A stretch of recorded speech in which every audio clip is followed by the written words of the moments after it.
सबसे बड़ा गुनाह क्या है? जरा सोचें। सबसे बदतरीन नाफरमान कौन है? शैतान, इब्लीस।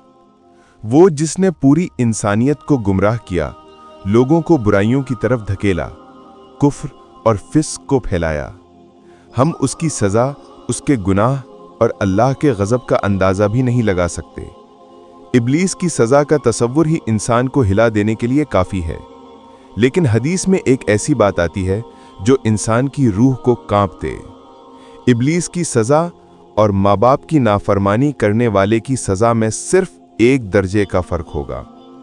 सोचें, वो इब्लीस जिसे सबसे बड़ा गुमराह करने वाला कहा गया, जिसकी सज़ा बेपनाह सख्त होगी, उससे सिर्फ एक दर्जा कम सज़ा उन लोगों की है जो अपने माँ बाप की नाफरमानी करते हैं।